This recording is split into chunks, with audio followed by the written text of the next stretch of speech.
Okay, we're going to get started right now. Sorry, folks. Here we go. Okay, this is the demonstration we've all been waiting for. I've been waiting for this all year. I cannot wait. I'm so excited. Hakim Isler is going to do a demonstration now. We have Dalia and Lidu here with us that are going to do some incredible things. I will let Hakim introduce the panel later, but our first segment is going to be a demonstration of these abilities. It's not magic trick, it's a demonstration. So why don't we get started, Hakim? What's the first thing we'd like to do? Oh, I would love to take an opportunity to introduce our panel. So together we got this really amazing panel where we have Chris Ramsey. For those of you who don't know Chris Ramsey from Area 52, one of the most amazing YouTube channels. Chris was did a lot of magic and a magician. And if I'm not mistaken, Chris, you got into magic, you were doing it, and then you had these moments where it felt like things that were unexplainable, like psychic phenomenon, were happening. And that kind of set you off on a path of looking into that, which led you down to remote viewing and gateway and all these other things. Can you speak to that a little bit? Yeah, absolutely. First of all, thank you, Hakim, for having me here, and thank you guys for showing up. Yeah, as a magician, I mean, this is funny because it actually, Eric Wargo talks about this in Time Loops, but Russell Targ, who is, one of the people who started Stargate over at the Stanford, or started the SRI project into remote viewing, was a stage magician. And it was these little psychic events that would happen during his performances on stage that sparked his curiosity for psi. And a lot of people might not know that, and I thought that was just really interesting. That's something I found out later. But that also happened to me and to a lot of other magicians, although they might be a little bit less forthcoming and might chalk it up to chance. I've seen it happen too many times, and I've since been trying to actually apply it during performances, and that's something that you've seen too. And I continue to try and look into it because I do think that there is something a little extra that can happen sometimes when you're dealing with certain variables and odds and certain intentions that you have during these performances that you can make, tiny miracles actually happen. And I've seen that time and time again. So, yeah. Yeah, thank you so much. Give Chris a round of applause. Thank you.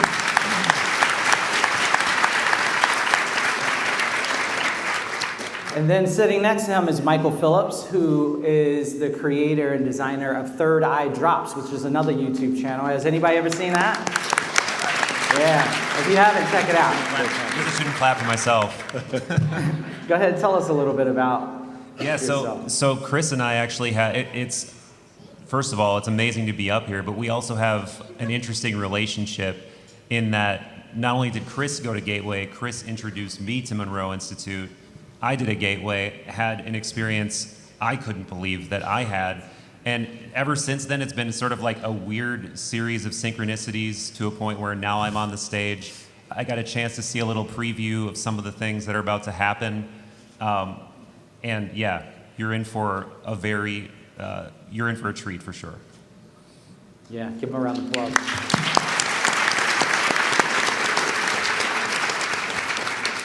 And next, many of you have probably seen her and talked to her, or at least seen her work, Dr. Diane Hennessy Powell. She's been in this field for a long time, in working on this specific concept and this knowledge for a long time, about 40 years. Is that correct, Dr. Powell? Yes, it is. And so it's become very popular now, but she was the pioneer introducing this information to us. And so it was really important for me to have her on the panel. And if you haven't followed her work or read her book, The ESP Enigma, you should. It's something that's going to give you some great insight. But Dr. Powell, can you tell us a little bit more about yourself? Yeah, sure. So I basically was raised as a materialist and an atheist. And after becoming a doctor, I discovered through my work with patients that there's just so much more to reality than we were taught. And the big turning point for me was when I was at Harvard, and working at Cambridge Hospital, and I was actually just down the hall from John Mack. And I went in to see a patient, and the staff thought she was mentally ill, and it turned out that she knew all kinds of things about me and my future that turned out to be, just very, very specific things about me, my personal life, and my future that all came true. And I thought, wow, as a neuropsychiatrist, it's my duty to look into this. And I knew that it was so similar to savant syndrome, which is something that is more highly expressed in autistic individuals, that if anybody was going to be able to demonstrate ESP, it would be an autistic savant. And after putting that hypothesis out there, I started getting emails from all around the world from people who said that indeed I was correct. And so I've been doing the experiments now for about 13 years.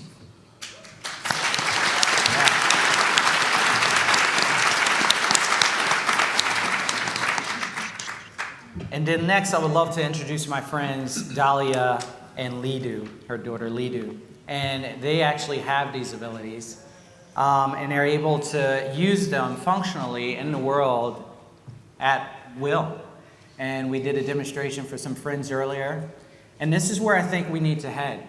So we talk about contact, we talk about NHIs. When we talk about NHIs, we say they are talking to each other without using, or communicating without using their words. We say that they're moving and influencing their machines without using their hands or any appendages. How is that happening? Well, they have the ability to use these skills, what we call psychic abilities, functionally. And so how do we get to a point as a community where we can take action, where we can bring these psychic abilities into our real world?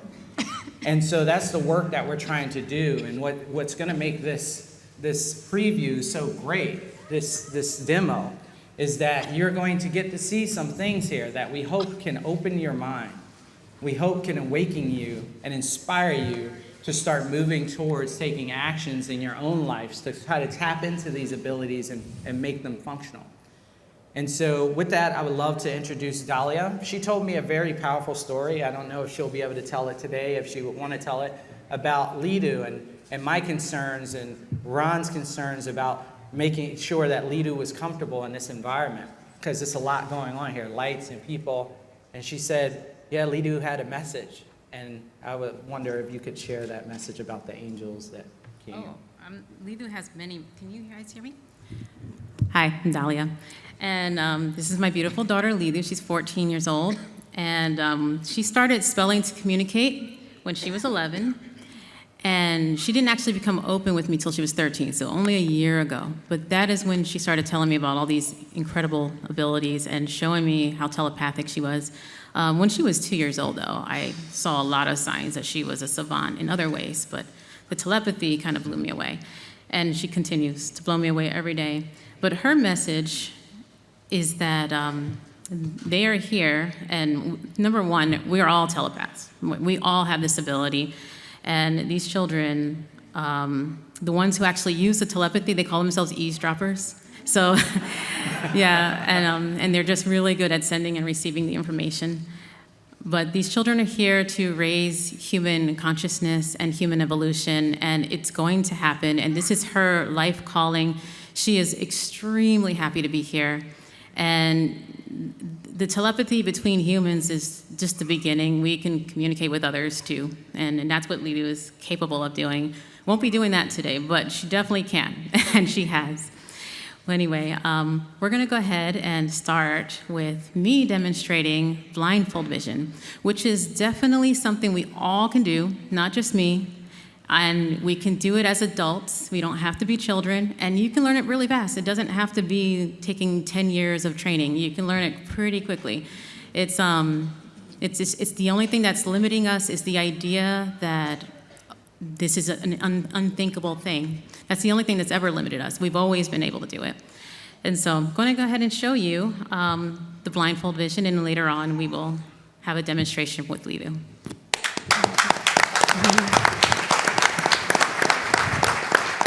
All right. So first I'm going to start with just a manta, or not a manta, this is a blindfold mask. Do you want to try it on and explain what you can see? Oh, it's literally foam pushed against my head. You cannot even, it's almost unnerving. You cannot see. It's total darkness. Uncomfortable total darkness. All right, so he is going to hold some colors in front of me, and we'll see what I can see. Yes. So those ones. So what's happening here is Ron is going to have these colors. He gets to choose them at random. Dahlia has this blindfold on, or this mindfold. Okay. She cannot so see. Are you in? Oh, okay. She cannot, well. now I'm like, she- it's okay. I wasn't sure if he was going to go behind or front. Okay. She cannot see, and what she's going to try to, or attempt to do, is tell you what color he has up. Well, he has a pink one behind me right now. All right.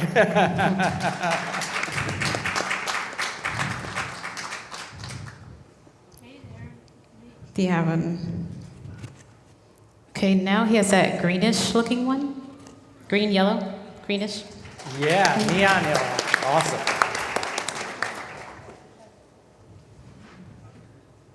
And that one is an orangey looking one. All right, so would you like to, oh, sorry. This thing comes down. Would you like to go into the audience and have them pick one? Nice. It's kind of dark in here, but I can still see it, so yay.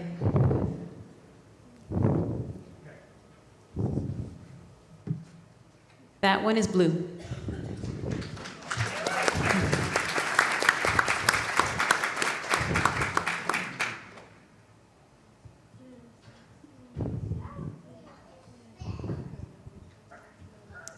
That is pink. Yeah, good job. I wish we had a mathematician here to say the odds of guessing all of these. That one's orange. Now notice how Ron is moving further and further away. And I'm up here, and these lights are shining, and I'm having trouble like kind of seeing through the lights as they're piercing. So she's still able to see at that distance, if we can call it seeing. She can perceive at that distance. That one's the greenish yellow thing. Yes. So-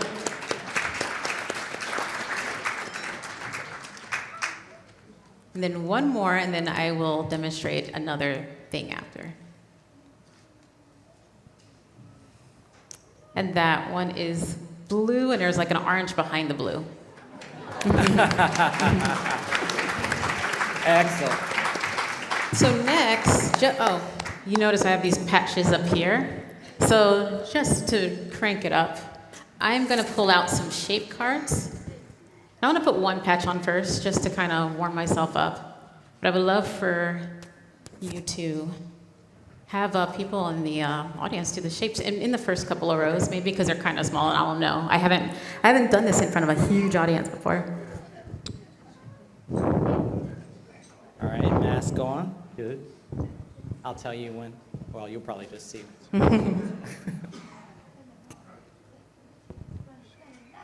Okay, that is a closed circle, a black circle.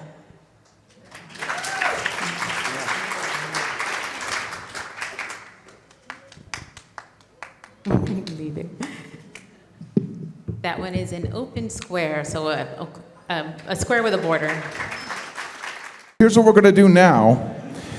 Dalia, if you can see here, she's put tape on top of that. So I'm gonna put She's these gonna over put my these on. eyes. She's going to literally put tape over her eyes. Miller, can you film this? So she's taping over her eyes, so you can't even see through these things alone. And then she's going to put the mask on top of that. Now here's what we're going to do. I have dry erase markers in my pocket and little dry erase cards. So we're going to walk together, we're going to come around the crowd, and whoever wants to, they can write any word they want on the card. And we'll see if she can see it. Can I get your arm? Just Please don't fall. Here we go. That. Good. Okay. Let's start with you. We're going to stand right here. Here's a card.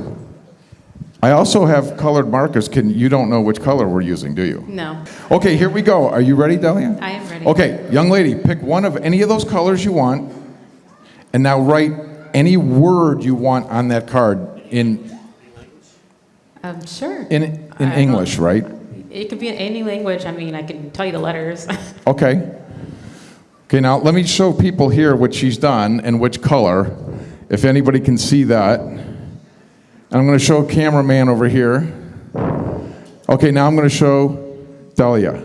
It is unicycle in red. Of course, that's exactly what it was. Unbelievable. Unbelievable. Dalia, why don't you walk with me? Sweetheart, let's come down here. We're going to try it again. Okay. You guys want to pick any marker color. Okay? And now we're going to give you a dry erase card. Write any word you want on here.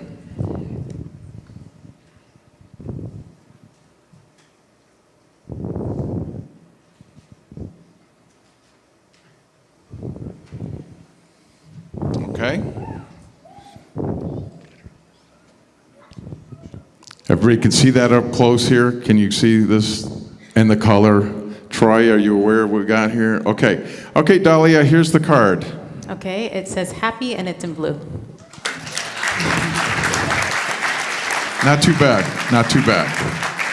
Dalia, let's walk down this aisle a little bit here. Okay. This is incredible. All right, we're going to walk down the aisle a little bit, and anybody want to raise their hand if they want to participate randomly? Here we go. Here you are, gentlemen. Okay, right here. Let's pick a color. Any marker. Okay.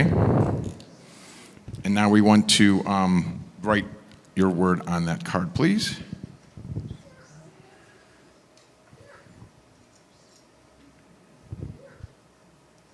Okay, I'm going to show it to the people around here, to the camera guys.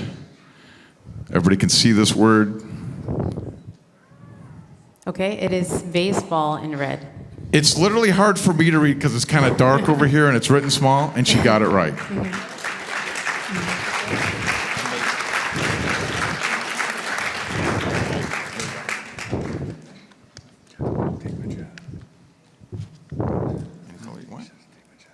Okay? And here's your card.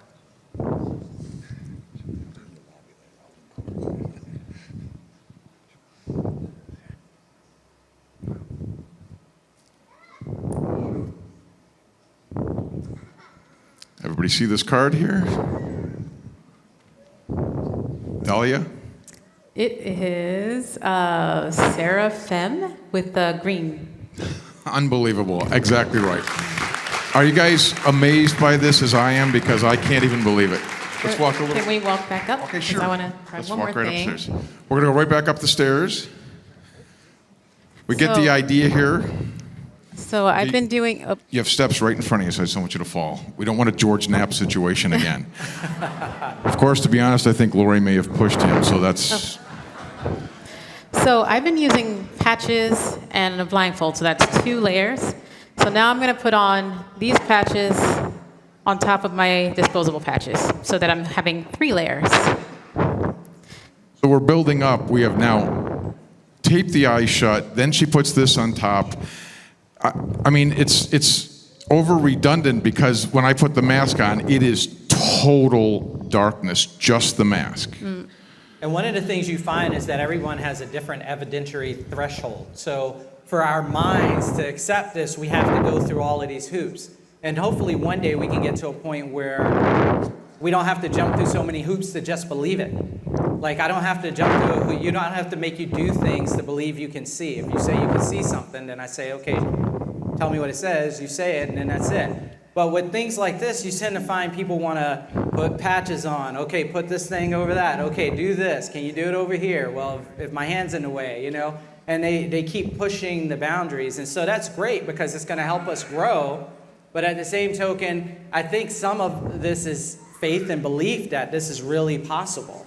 And then that creates this kind of field, this resonant field, where we can now continue to grow beyond that.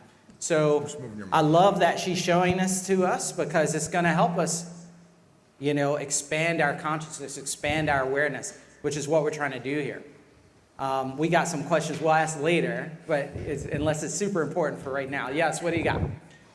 Say it really loud. Someone next to me thinks she has something in her ear, possibly. So could you just verify that she doesn't? This is a microphone. Yeah, Chris Sure. is a We can- magician, we knows can- all the magician tricks. Can you come and Yeah, why don't If you like, I can Chris, take why the don't you microphone inspect? off. yeah, and check her and see if she has a gremlin. But on yeah, her if you shoulder. guys like, I could take the microphone off. Yeah, yeah. not Let's that do it. this- Let's take it not off. That, not that this would necessarily matter to I have a skeptic, handheld. but- I'll just let you do that. Here we go. Can we? Not let's that just this pull would that mic necessarily back matter and- to a skeptic, but she came up to us at breakfast. I don't know how to get that off. No one else around doing the same thing. Multiple of us verified the mask, and we were all left in just wonder, basically.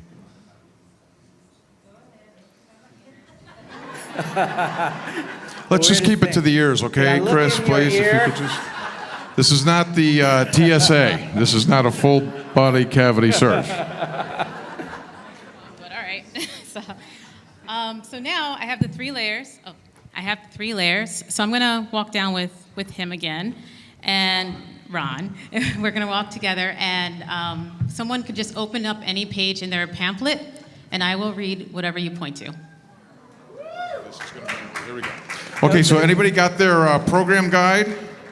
I'm going to Not confirm. you, lady. We've already. That's a plant. Go to the guy who has Okay. the who asked Anybody about else the here? microphone. This gentleman's got That's a who book. Here we go. Right here, Dalia. All right, there's the book. Pick which would like to see. So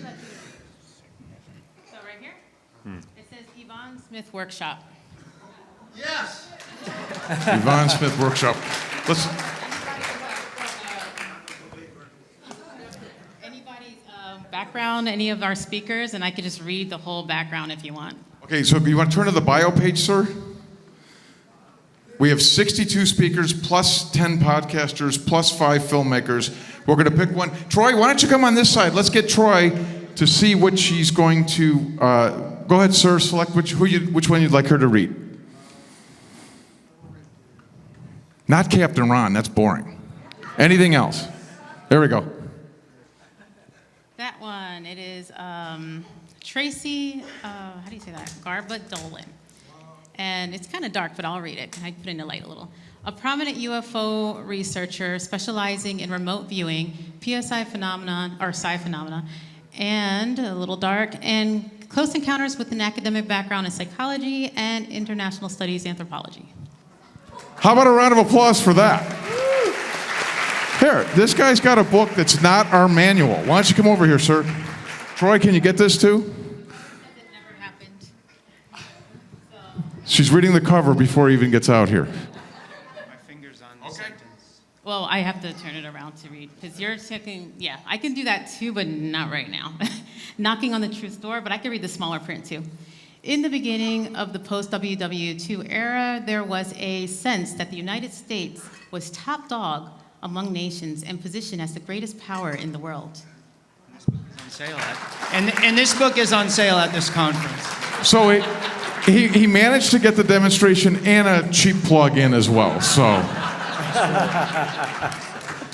you want to do one more of those? Are you? I think we're good. Okay, let's go on up. Yeah. We're going up. We get it. We said, I don't want you falling. Watch Lori. She's the one that does the pushing. So right on up, up, up. Perfect. I'm going to show you guys again, blindfold, Troy, these catches, these things. awesome. And that, while we're out and about, if you see Dalia or myself and you want to look at the Mindfold and put it on, if you have some questions about what's going on here, she used some very interesting words, and I'm sure people were catching on to that, especially we have skeptical minds out there, where she said it's a little dark in here. So some of you may have been thinking like, oh, okay, well, she said dark, but I thought she was not like seeing, And one of the phenomena that happen is that we are so used to growing up using our eyes and using that type of vernacular that even when you start having these breakthroughs, the brain is still having that kind of conflict of like, how far can it be? How close does it need to be? Does it have to be right in front of me? And so Dalia runs all of these tricks when she teaches people, and then also on herself, where the idea is she'll put the blindfold on and somebody will hold something up behind her, but kind of make her think it's in front of her. So now we're tricking the brain to think that it's in front, so it's looking for that information, but really it's finding it behind. So it's letting us, it's building that muscle, training that muscle for us to be able to see beyond just in front of us. And that takes work, right? So it's not just like I open up and now I can see everything. It's like any other muscle or any other skill. We have to start to build it and push it and grow it. But we can't do that unless we start to really practice and make this thing happen. Hey, Hakim, this is incredible. And can I just point something out to everybody here, please? Did anybody notice that each and every single test demonstration that we did, she was 100% correct? Every color, back of the room color, every square, every word of every page. Really amazing. Dalia, that was incredible. Thank you so much for sharing. Yeah, I think it's really great. And so before we move on to Lidu, and then we'll start to discuss this a little bit more, I want to talk about one of the downloads that came to me that kind of set me off on this path. And if you've seen my booth or talked to someone around, you've heard of this thing called the Psi Games. And so we're doing the Psi Games in August in Charlottesville, Virginia, where it's a lecture, workshops, but we also have these demonstrations. And why is that? The reason I wanted to do that was because, or it came to me and then I said yes, and then it started to create itself, I was like, how do we functionalize this stuff? I've trained with all of the remote view, or many of the remote viewers out there who were in the original military program, those that are still teaching, Joe McMonagle, Paul Smith, all these guys. But then I was like, well, this is great and I can do it, but how do we bring this out into the world? Because if NHI are waiting for us to grow, we have to grow in the environment in which we're operating in. And so to do it in a lab is great because we're getting some good, strong research, but we also have to make this functional for our lives. And that's where Dalia is, right? And that's what Lidu is, where they're able to do these things and capture this information, but it's not just them, it's all of us. It's every single one of you out there has this ability. Your children have this ability. Their children will have this ability.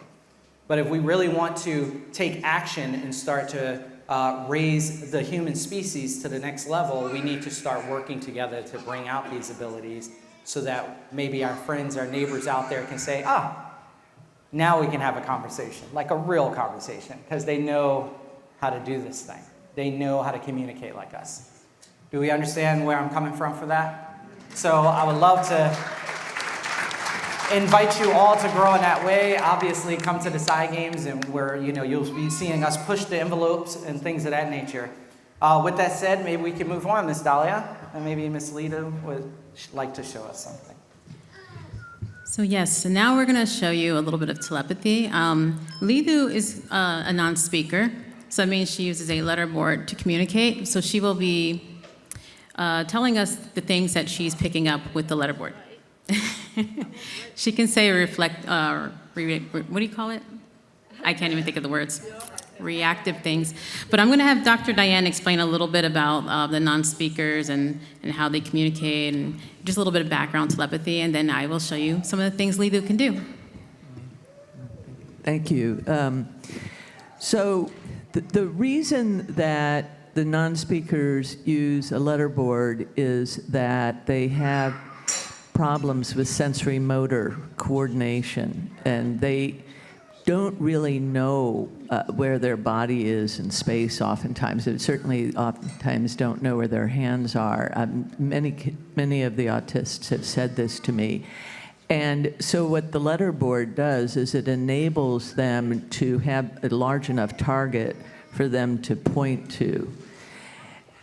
And if you think about what they're experiencing, they tell me that they spend this, it's a tenuous sort of relationship that they have between the mind and the body. And so they're just a little bit out of their body in order to get the information, and yet at the same time, we're asking them to do something that requires embodiment. And so It's really quite remarkable what these children can do. And then to be able to do it in front of a live audience, I think it makes it even more astounding. And I must say that Captain Ron has done a fantastic job of putting together this community, because the vibe here is really good. And I feel that if there's any place where it could be done in front of a crowd, it's here. Thank you, and she is right. It is. It's interesting to me that I do a lot to try and have these abilities that she naturally has, whereas she trains all the time to be able to communicate with us. And this is really just for us, so that we can see what's going on, like what she's thinking and everything. But in reality, all of the psychic abilities is just natural for her. But to begin, what I'm going to do is I'm going to bring out a random set of numbers and shapes. So there's going to be six colors and 5 shapes, I think. And some of the shapes will be filled in and not filled in. You already saw some of those. And the odds of her getting it right on the first try would be 1 in 60-ish.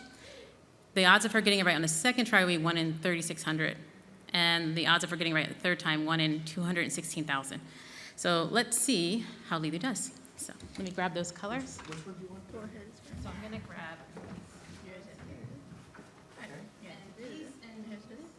Another important thing. So Lidu's going to be reading my mind, so I'm going to have to always see it. She's going to be reading my mind today. She has shown that she can read others, but we're going to have her tap into me. So, Okay, so we're gonna have that, you're gonna come with me, right? yeah. Okay. So let me blindfold her.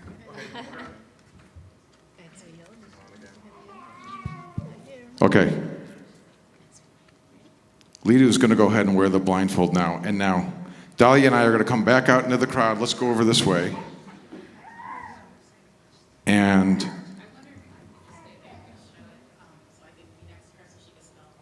okay. You want me? I can just hold it up to you and you'll see it. So you want me to pick either one first? Okay, so let's just pick a random color. Somebody just give me a random color. Which color do you want? Just pick one. Okay, put that on the top. Okay, now you pick a random image. So there's a lot of math here because we've got a random image and a random color.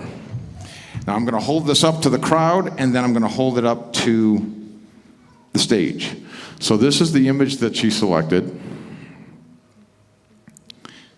with this color. So. Okay. All right, we can put it down. So. All right, you ready, sweetie? You ready? Yeah.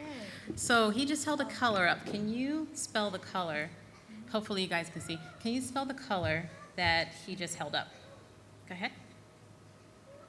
Do it. No, I can't touch right now, sweetie. Normally I tickle her, but she knows for demonstration I can't touch her. So go ahead, sweetie. Go ahead, sweetie. First letter is B. L. U. Sorry, E. So she got the color. So now.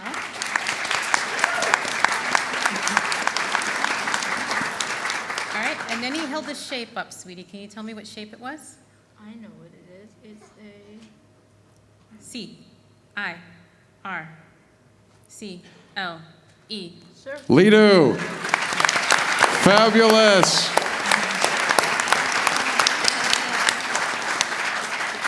Which color there, bud? Oh, We're gonna- we got the blindfolder again. Okay. Go ahead, sweetie. Okay. You want to pick?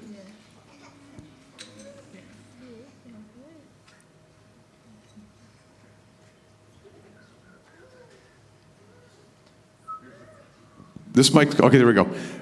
There's the image and there's the color. Everybody back here can see this, I hope. Now we're going to show it to the stage. Dalia?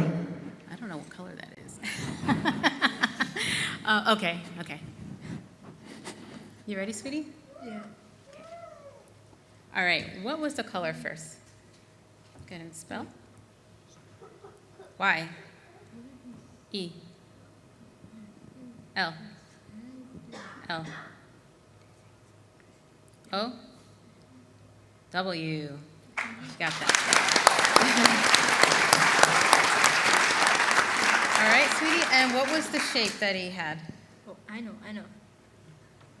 S, Q, U, she's going faster than I can say. A, and then R, and E.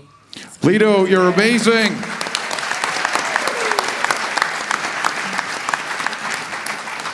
So, I would like to do another little activity. So here I have a box of cards with a bunch of pictures on it. Okay. Lidu Microphone. has never seen these pictures. She's never seen these cards. How many of these are I don't know. there? I mean, there's hundreds. Okay. All right. Okay, so are you going to come out here with me? Yeah. Okay, Troy, why don't you follow us?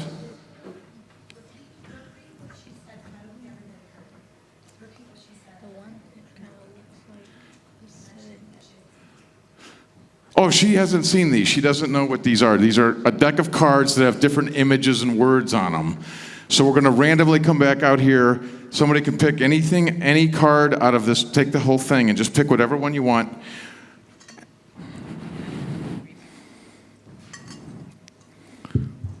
You got it? Okay, there you go. Dalia's looking at the card now. She's going to look at the image and the words. Do you want him to hold it? Okay, yeah, let me show the. Okay, here, this is what it is. Tomorrow is I know it's small. Tuesday. Today is Monday. Here, you can. Okay. It's Sunday. Tomorrow's Monday.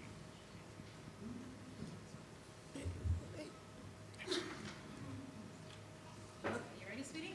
Yes. So I don't even know what she's going to say. I'm just going to have her describe the picture. So let me say it on the mic. I don't know what she's going to say. I'm just going to have her describe the picture. So she's not actually getting the words from my head, but she's just going to describe the picture. Do it. Go ahead. All right, ready, set, go. I can't touch, sweetie. Go ahead. Happy birthday to you. A, H, and E, and A, and R, and T. She says a heart. O, N, A, B, and an O, N, A, and T. She says a heart on a boat. Lidu, that was fantastic. It's a heart on a boat. And then, Absolutely great. one more thing. On the top of the card, there was, okay, sweet. On the top of the card, there was a phrase. So I'm going to have Lidu spell the phrase out. You ready, sweetie?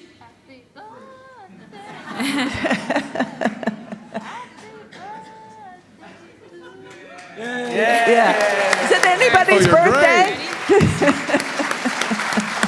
All right, you ready? I just hope I remember the phrase. Are you ready, sweetie? Okay, what was the phrase? I can't touch, sweetie. Yes. O, and P, and E, and N, and I, and N, and G, opening. Keep going. T, and O, 2, and then L, and O, and V, and E, opening to love. Exactly what's written on the card. Unbelievable. Lidu, you're fantastic. Want to do another one? Or something else? We'll go to the next. So now we need someone in the audience to write down a story that is very well known, like very, very, very well known, that everyone could recognize. Or it could be a movie. So if Or you, it could if be a you- movie. If you know a movie that's famous that we would all know, let's write that down on a card. And the color doesn't matter or anything. Here you go. Put the title on there. Dalia, just hold the letter board.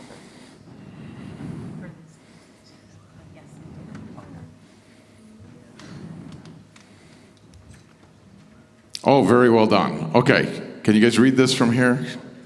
See this? Well, show as many people as we can so you can see what's been written on the card. Cameraman. Okay.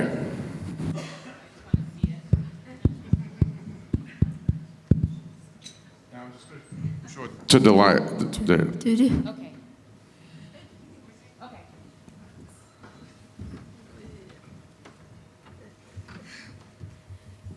So this is a story that she's never actually seen, but I'm going to ask a question that doesn't give it away.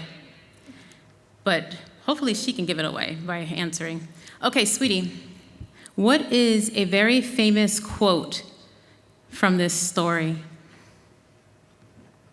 ready? You ready? Yeah. Go. Go ahead. Hands up. Go ahead. You can do it, sweetie. L. I. F. Okay. E. Life. I. S. Is. Go ahead. L. I. K. E. Life is like a. Go ahead, sweetie. B and O and X. Life is like a box. O of C and H and O and C. Keep going. L and A and go faster, sweetie. E. Well, she's spelling it wrong, but go ahead, sweetie. T E S. Life is like a box of chocolates. Lido, that's fantastic. Well done, Lido. That's really great.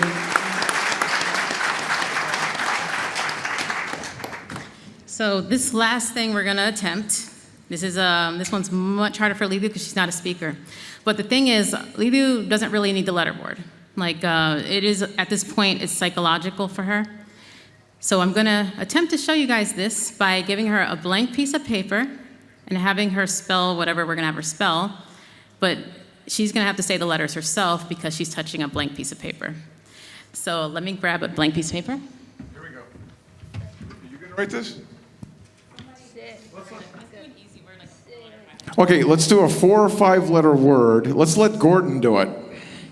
Yeah. Gordon. 4 or 5 letter word, and we don't mean a 4-letter word like a dirty word. We mean 4 or 5 letters, Gordon.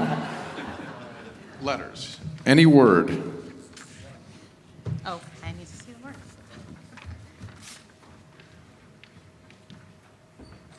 Good one.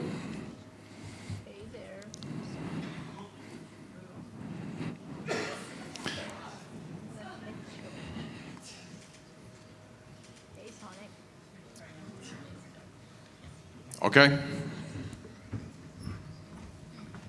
All right. Since this is a more difficult, if she struggles, I will put the letterboard up. You ready, sweetie? Yes, please. All right. So we're gonna have to hear you say the letters now. You ready? So here. Okay. All right. Ready? First letter is. Go ahead. Okay, so the first letter is gonna be O. Oh, let's try that again, sweetie. Oh, never You're super mind. close. Go ahead. Try it again. T. Good job. Say it louder. T. Okay. Next one. Oh, I can't tickle, sweetie. Go ahead. Oh, never mind. Okay. Next one is. R. Good job. Good job. Next one. Sorry, mommy. You got it, sweetie. You got it. U. Good job. And next one is?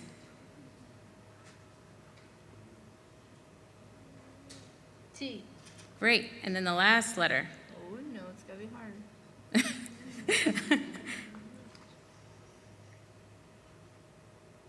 H. Good job, sweetie. Unbelievable. Letter word was truth. Are you done with the demonstration at that point? That's it for the demonstration? Okay, I'm going to get out of here. We're going to turn it over to Hakim, but I think everybody got a sense of what's happening here. How about a round of applause for these 2 miracle workers? Unbelievable. Bless you. Hakim? Yeah. Just one more round of applause. Wasn't that fantastic?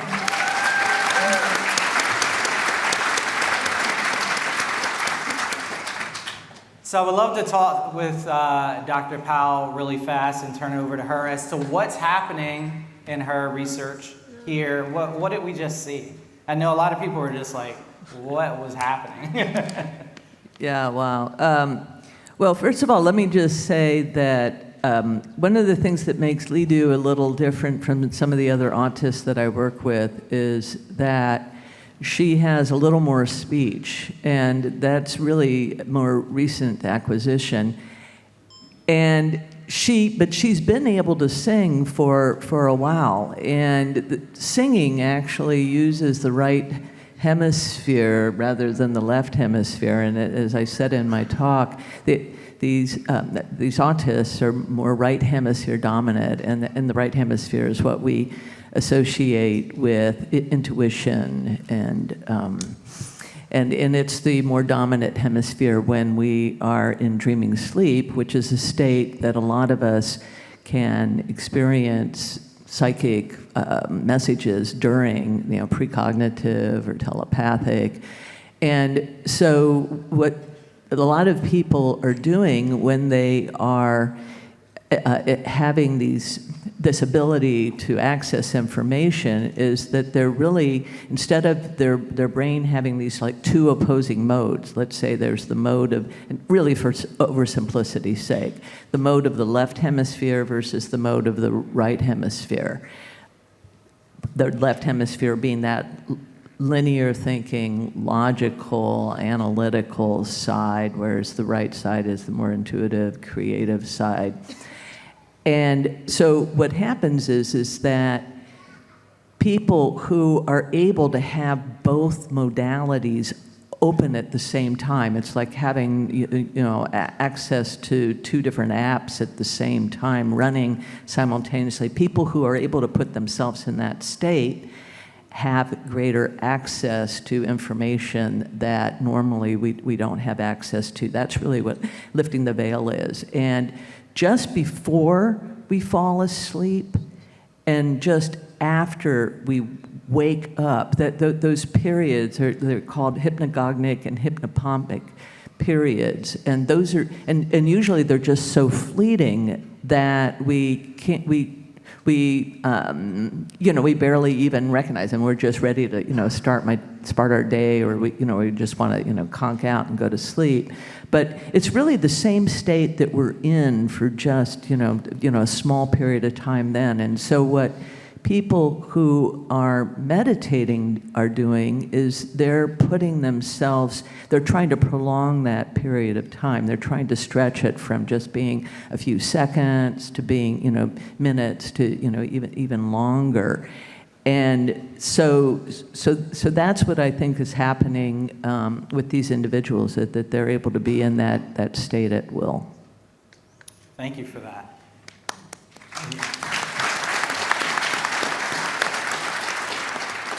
Chris, I'd like to ask you some questions. What do as a magic guy, spend quite a long time using deception or trickery to kind of make people think one thing that was totally a trick and make them believe it. What is this? How is this experience for you? As a magician, you're kind of aware of a lot of methods to a lot of different things, and so doing the impossible is kind of a magician's job, right? So when people go, I want to create this effect where I'm disappearing while I'm walking, and that's a magician's job to figure out how that's done. So there is a method for everything.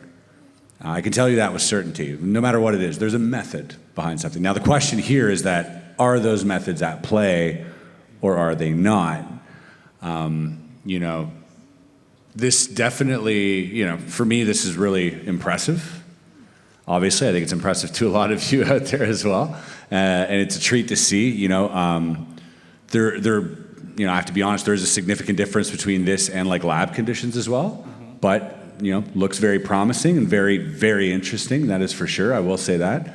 I'm someone, like I said, I'm someone who has to reserve something, just naturally, but I'm very, very open to learning more about this, seeing more of this in action. I think Diane's doing phenomenal work, and I commend her work, and I think it's just really brave what you've done. Both Dalia and Lidu, I think you guys are really brave for, being up here and, open to scrutiny as well. I think that's a very vulnerable place to be, so, yeah.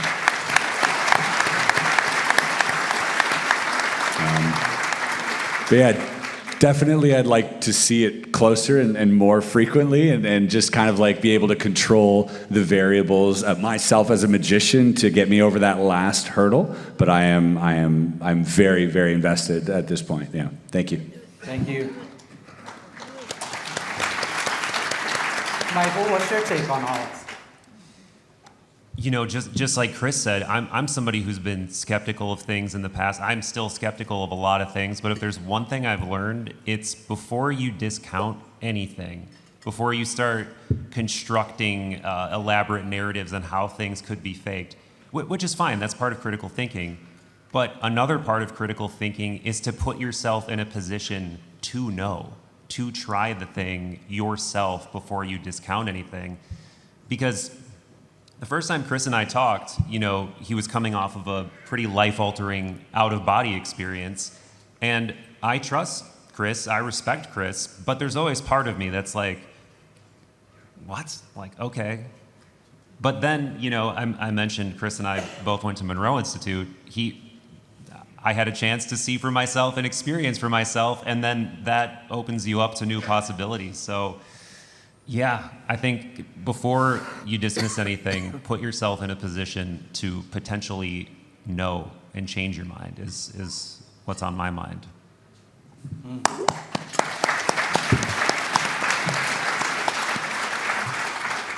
Dalia, is this something that we all can do, or is it just you guys? Most definitely everybody could do it. And I've seen many. Oh, wait. Is that okay? I've seen many adults doing it. It doesn't have to be children. I've also seen blind people, people with no eyes doing it. And yeah, it's definitely possible. Once you see blind people doing it, it's very, very, very hard to discount. So. Yeah, we trained both with a group called Vision Without Eyes, and so we got an opportunity to experience some of this awakening of this Mindsight, and you've taken it way further than I have. I really love seeing that because it lets me know the possibilities. Dr. Powell, what is your take? Can we all do? Is this something that we all have after so many years of researching this, or is it just held for a certain few? Well, I think some individuals come into this world with these abilities, and they don't have to develop them. But at the same time, I think that they are innate abilities in all of us if we put the time into doing it. So just like anything, I mean, it's some of us, you know, we can all play sports, and some of us are going to be better athletes than others, but it doesn't mean that we can't all play sports. So it's just about putting the time in and not getting discouraged. So you have to really believe something is possible to put the time in, because, I mean, to become a master at anything, it requires thousands of hours. Now, I've heard people say, though, that it wasn't that slow of a process for them, that they put time into it, that, you know, within a couple of months that they can develop these abilities. So. Wow. Chris, why? Why does it matter when you can just create an illusion? Why would anyone want to go down the rabbit hole of doing the work to try to figure this out? What started you down the path of working on some of these, the meditation and working on these different working with these different modalities? Yeah, good question.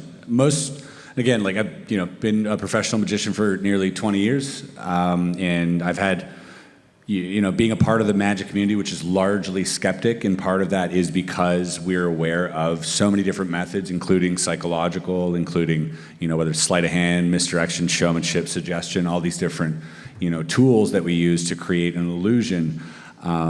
You, ironically, as a magician, you're part of the most disillusioned and disenchanted group of people. But you're also, I found out over time, closest to actual magic.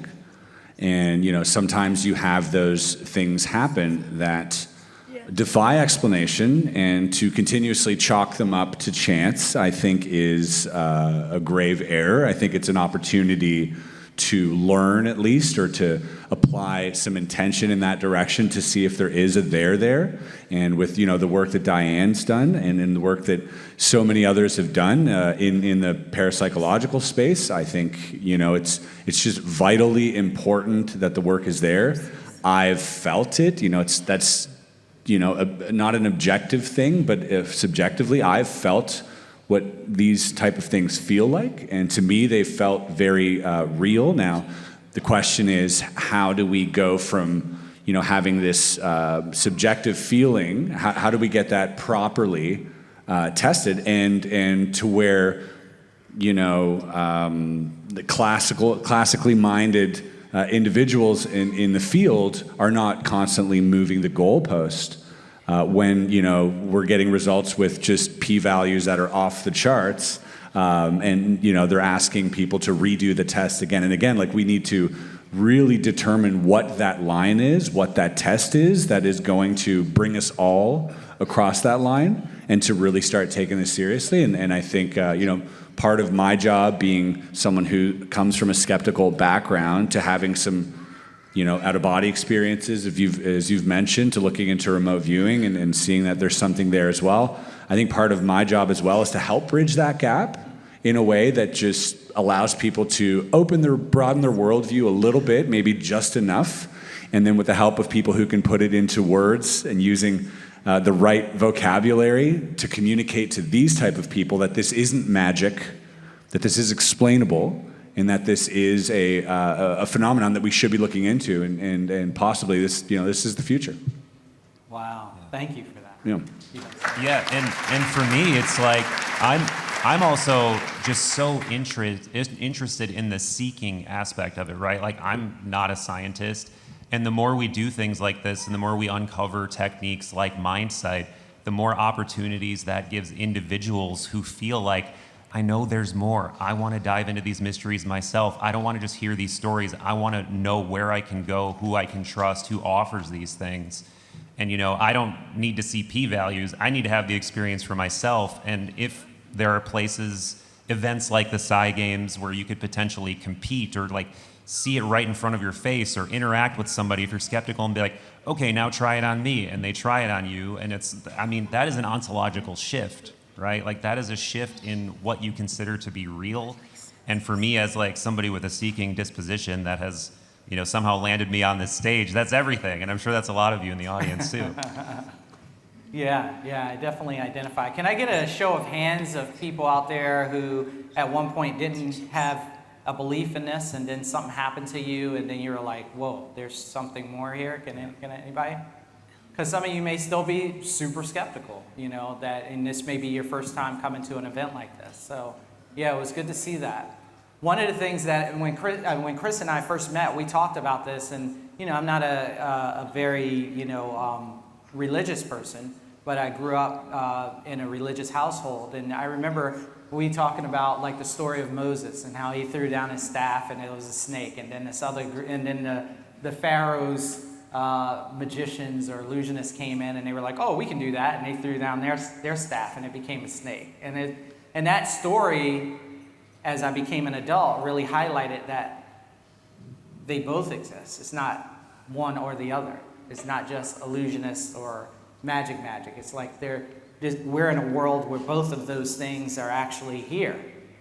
And it's just, where do you want to take your consciousness as you start to grow with this particular knowledge?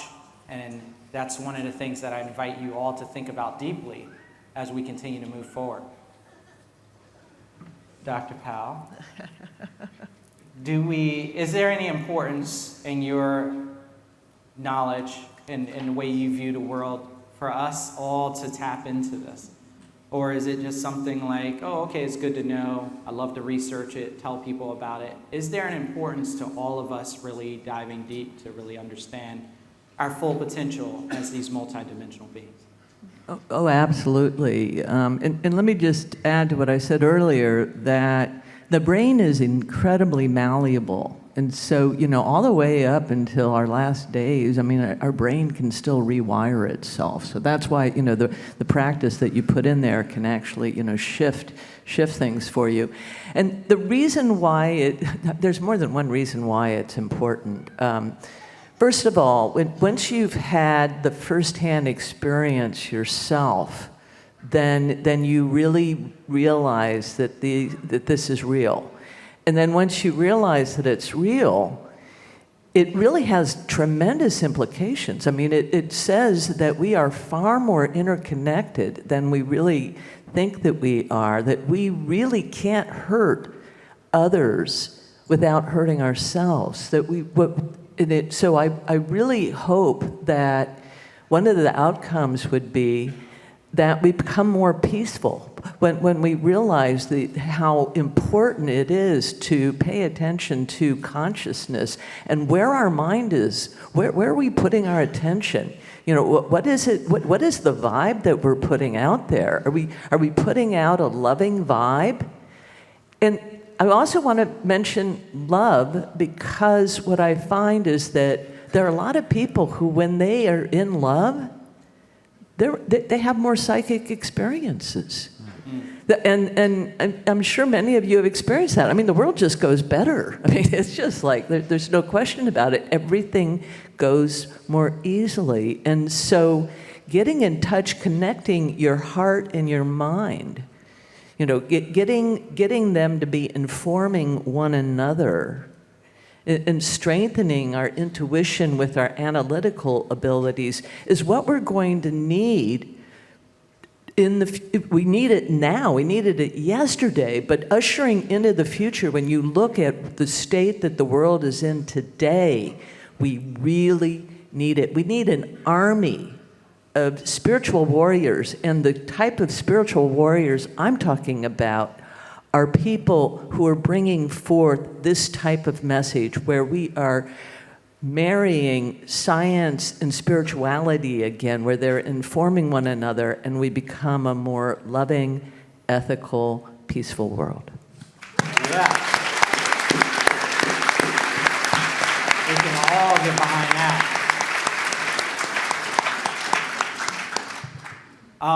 I would love to, as they set up for the microphone for questions, because we had that interruption and we all had to go outside and high-five each other and then come back in.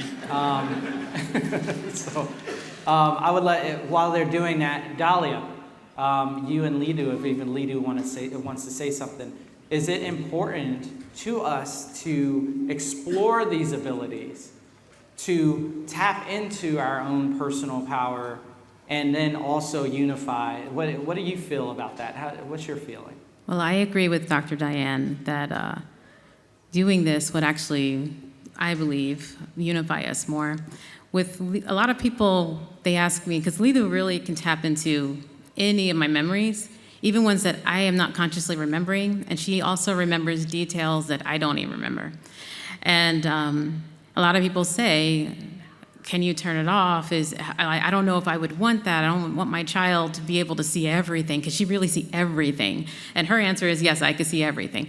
But it doesn't bother me at all, because she is seeing the big picture. And it's only people that have the ego, the deep-seated ego, that are afraid of, and are so used to hiding things. And it's only the people that are thinking like that are afraid. But these children, all of them, they see everything. And they understand everything. If they see a bad side of us, they see what caused the bad side of us to come out, and they understand the whole thing, totally full of love. I've never felt any sort of judgment whatsoever from any of these kids, because I've talked to more than just Lidu. And and Lidu says this is the time for human evolution. Also, she did have something to say about earlier about the whole, can we all develop this? And she said, we definitely all have the ability to develop telepathy the way she does it. It's all about getting used to going outside of your body's senses. So we're all used to feeling our body and noticing what's going on with our senses and our emotions and everything. And she's saying it's about getting used to being outside of that. She's actually, she's capable of doing some amazing things that nowhere near what she showed here. But one of the things she can do, a lot of us, we think to go out of body, we need to be laying down and still, but she literally goes out of body every day walking. So she's just walking back and forth and going to the hill. She does it every single day. And again, it's just about learning, and this is a possibility that we can do, is learning how to just almost disassociate from the senses, and just so that we can go into that place of unity. So anyway, that was just something that she was saying earlier. Yeah.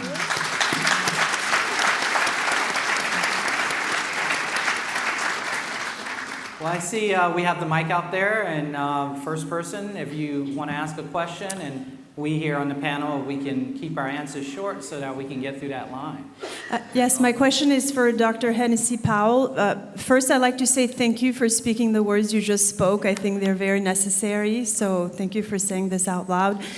My question to you is, do you know if any neuroimaging tools such as functional magnetic resonance imaging or electroencephalography or diffuser tensor imaging or even magnetoencephalography has been applied to the study of autists with either telepathic or savant skills? And if no, what would it take for that to be done? Okay, thank you for that question. So one of the challenges that I have with doing this, because I've been wanting to do neuroimaging, particularly functional magnetic resonance imaging, during telepathy to see what parts of the brain are active, what circuitry is involved in it. And one of the problems we run into is that, first of all, I mean, it exposes them to these massive magnetic fields. And the brain is an electromagnetic organ, and so to be asking them to do something that's like that while in that huge field is asking quite a lot. But then on top of that, they have to be still for 30, 45 minutes, and that also is asking a lot of them. And if you sedate them, then you're affecting the functionality of what they're doing. So it's a real quandary. And then the other thing is, I've been doing this research for this period of time without any funding. I've been self-funded. And it's really expensive to do that. You have to go through an independent review board. And that means having either being at a university, which I left academia a long time ago because I saw that they really were far too narrow in their scope, and there was no way that they would let me do this kind of research as an academician back then. But what I'm doing now is I've applied with other scientists who are at universities, the University of Virginia, the University of Arizona, and the University of Oregon. I've applied for the independent review board that you need so that you can then collect that kind of data, and it's overseen by the IRB as an independent review board that makes sure that what you're doing is ethical and that you have good rationale for why you want to do it. They don't want you just playing around. They want to know that you're really being serious about the science. And so I've gotten 2 out of the 3 IRBs approved. We're going to be doing the studies, but I'd love to do functional MRI, but I'm not sure that that's the way to go. What we're doing is we're using these, there's something called QEEG, and what it is it's reading the brain waves off of the surface of the skull, the scalp, and those brain waves are correlated highly with states of consciousness, and there's a computerized program that can break down, using basically differential equations, can break down the signal that you're reading at each one of these electrodes that's recording from the surface of the head. It can read what the frequency is, that waveform, and where it's coming from in the brain. And so it is another way that can give you a lot of information about what part of the brain is active. And I'm really excited that I'm going to be doing that research really shortly.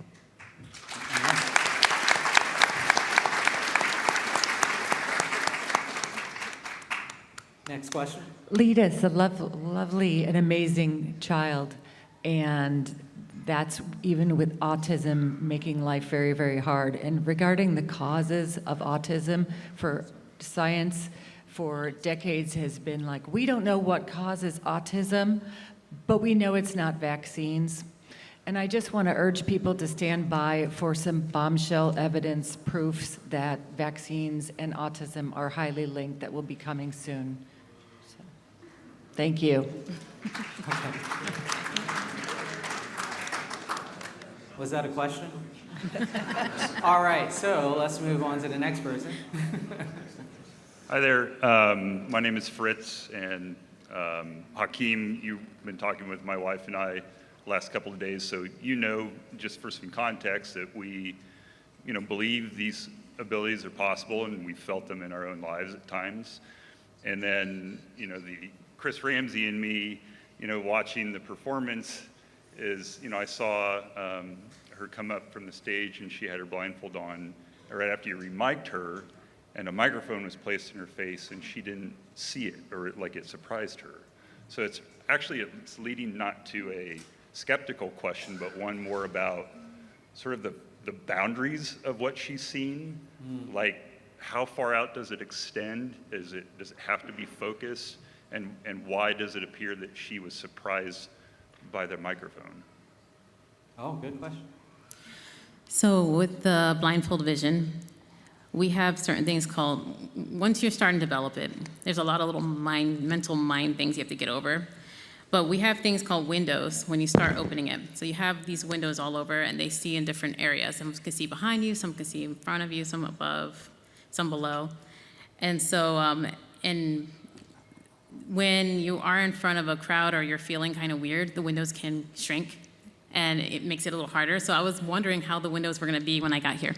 So anyway, so there are, in between the windows, there's blackness, there are blind spots. And so if I was focusing on this window over here, then I probably had a blind spot over here where they put the mic there. But those windows, what's really interesting is you can do really weird things with them, much different than regular vision. It's more high def.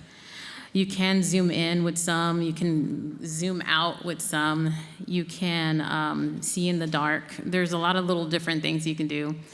So it's a little different than regular vision, but what's interesting is we are doing an illusion of using our eyes, and we're really not using our eyes at all. But yeah, that would be it. I was looking through a certain window, and I was focusing in a certain place, and then Mike comes out of nowhere to me. Thank you. That's super cool. Absolutely. Yeah. So my question to you is, what exercise routine or strategies you recommend for us to do at home to work that muscle or that part of our brains to improve ourselves in that development?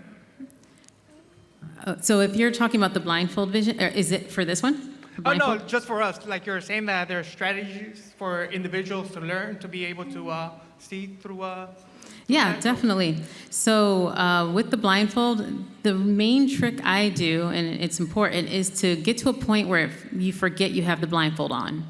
Because the moment you remember it's there, your brain is going to create this idea that there is something blocking me from seeing. So the quicker you can forget anything is on, the better. So that means you don't want it squeezing the life out of your head. I mean, once you actually establish that you can see, you can squeeze as much as you want. Like, you can do all kinds of fun stuff afterwards. But in the beginning, just keep it nice and loose, and kind of like when you're doing telekinesis, like, just kind of go with it. Even if you think there's a reason it's working, like, oh, maybe the light's getting in or something. In the very beginning, let it happen. You just kind of say, oh, it doesn't matter, and then you're just kind of looking, and then once your windows are established and you actually can read and stuff, you can tighten the mask as much as you want. You could put a bunch of patches. It doesn't matter anymore because it's established that you can do it. So that's one thing. Try to get to the point where you forget you're wearing your mask. And the second thing is go into the sun. The sun is what activates seeing with light. With me, I practiced in the darkness for months before I practiced in the sun. And when I practiced in the darkness, all I was able to do is have echolocation vision, where I could see the outlines of everything and get around, but I was never seeing light. I couldn't see colors or anything. But once I got into the sun, all of these windows started opening, and that's when I started to be able to read and see colors and everything. Wow. Now, unfortunately, we got the signal that we need to stop, but Dalia will be over at the Sci Games table. We can take some questions there. Is there a good time for you, like 2, 3 o'clock? Yeah. Well, I'm doing a workshop this afternoon at 3. At 3. Okay, so maybe we can come to the workshop. Okay, cool. Well, we can come to Dr. Diane Powell's workshop at 3. And until then, from 2 to, let's say, 2:45, Dalia and I will be at the Sci Games booth, that you can come and talk to her directly if you have questions there, and then you can meet us again at Dr. Powell's workshop. Thank you, guys. Thanks, Hakim. She's going to demo it, and she might. I didn't